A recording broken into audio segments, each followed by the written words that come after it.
Self-care is wealth care. If you take care of yourself, you take care of your wealth. If you take care of your wealth, then your wealth will take care of you. The very first thing you want to acknowledge if you want to get your money to the next level is whether or not you have a spending addiction. That's right. You might ask, what is a spending addiction? Well, let me tell you. A spending addiction is what you have when you go to the grocery store for toothpaste and walk out with $179.47 for the stuff you don't need. Talking about it was on sale. That was not on sale for you. If it doesn't fit, get rid of it. If it ain't free, it ain't on sale if it's not in your budget. Because 1 + 1 = 2. And if your stuff adds up to 10, it will never ever get into 2. So the very first test that we all must pass if we want to get to the next level in the money game is to simply honor mathematics. And this is not major mathematics. This is not calculus. It's not algebra. It's what we learned in first grade. 1 + 1 = 2. Now go take a look at your stuff. All the stuff that you want to buy. If your income is only 2, you can't buy 10. If your income is only 1,000, you can't buy 10,000. If your income is only 1,000,000, you can't buy 10 million. It doesn't matter what your income level is. The goal is to spend less money than what you have. Here's another sign that you may have a spending addiction. If you are window shopping for stuff you don't need. You see, nobody window shops for toothpaste. Nobody window shops for soap. Nobody window shops for toilet tissue. You actually go and get those things when you need them, and hopefully they're there. And if they're not, then you go to another store and you go and find what you need. Chances are, if you are window shopping, you are shopping for something that you cannot afford and that you don't need. Let me repeat. Chances are, if you are window shopping, that you are shopping for something you can't afford and you don't need. So if you're at the mall and you've spent money getting to the mall, you spent money either getting on the bus, the train, or an Uber, or you drove your car and you used gas. So every time you move, you're spending money.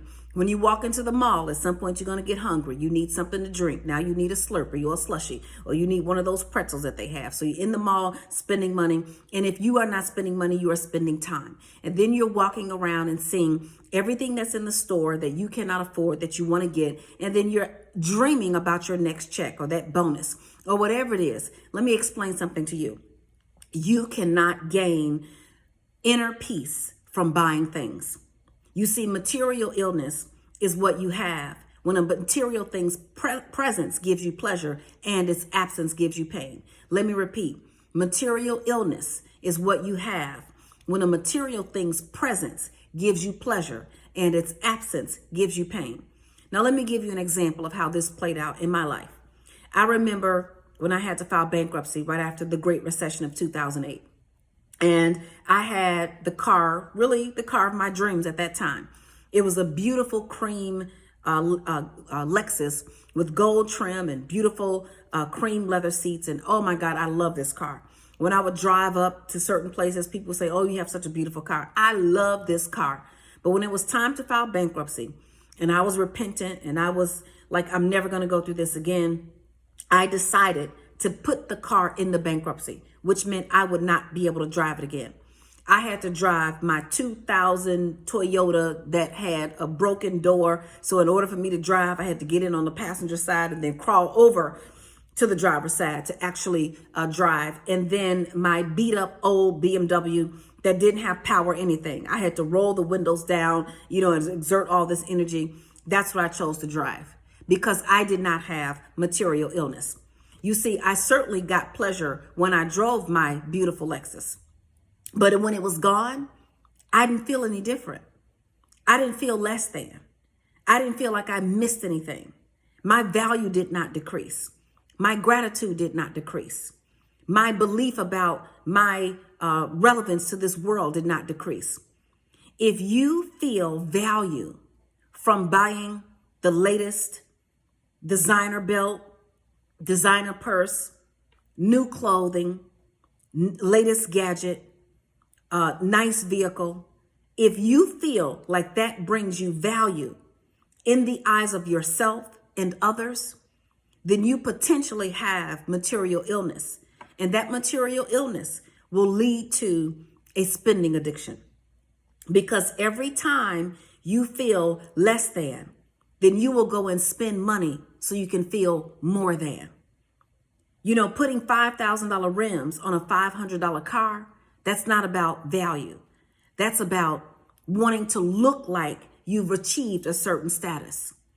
Going to buy a purse that costs more than the amount of money you can keep in it on a regular basis, it has nothing to do with value. That's about trying to look like you are in a certain class that you may not be in. Now, is there anything wrong with the rims? Is there anything wrong with the purse? Is there anything wrong with the clothing? Absolutely not. But if you don't have enough money saved in your retirement, if you don't have enough money saved in your emergency fund, and what I'm saying about retirement and an emergency fund, I'm saying in your emergency fund, do you have at least, minimally, at least 6 months of living expenses saved in your emergency fund?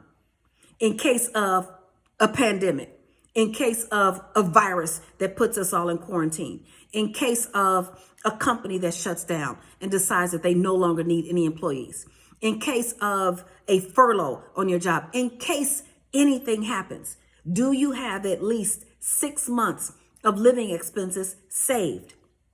If the answer is no, then I want you to say no to your spending addiction.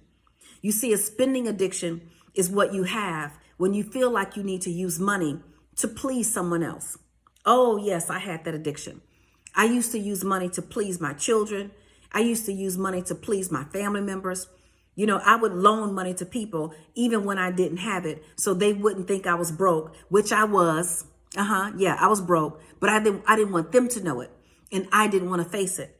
So I'd give them my rent money or my mortgage money, and then I didn't have the money to pay my mortgage. So then I'd go work harder and harder and harder to get the money, and I would spend the money before I got it. All of that. Spending addiction. So if you have a spending addiction, understand that it is no different than any other addiction. It is no different than a drug addiction. It is no different than a gambling addiction. It is no different than any other addiction. The problem is those who have a spending addiction, we tend to judge others who have other addictions. And the truth is, it's all the same thing. It's spending money on things that we do not have the money to spend on, and spending it anyway in hopes that that thing will bring us something in return. Gambling. You're spending money on gambling in hopes that what you spend will bring you something in return that's greater than what you had. And that usually does not end well. A drug addiction. You're spending money that you probably don't have on something that you think is going to bring you a feeling or an emotion that you don't have. You think it's going to take you up, but it's actually going to take you down. And every time it takes you down, you go back and you spend more money on that thing, thinking that the next time it's going to make you better. Do you have an addiction to spending money on people that you love? If you're a female, are you spending money trying to win a man over? Are you helping him get back on his feet? Are you giving him money for clothing? Is he driving your car all day and you have to take the bus home from work? Or even worse, you're just sitting at home waiting on him to come back with your vehicle. Are you spending money on your children, even though they're not doing the best that they can in school, or even if they are doing the best that they can in school, but you think that by giving them money that you don't have, that you're showing that you love them? Let me tell you something. All of it is a lie, because your value comes from you being able to help people and not enable them.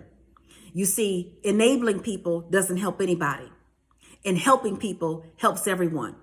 When you enable someone by giving them money that you don't have for the things that they say they need, then what you are doing is prohibiting them from growing.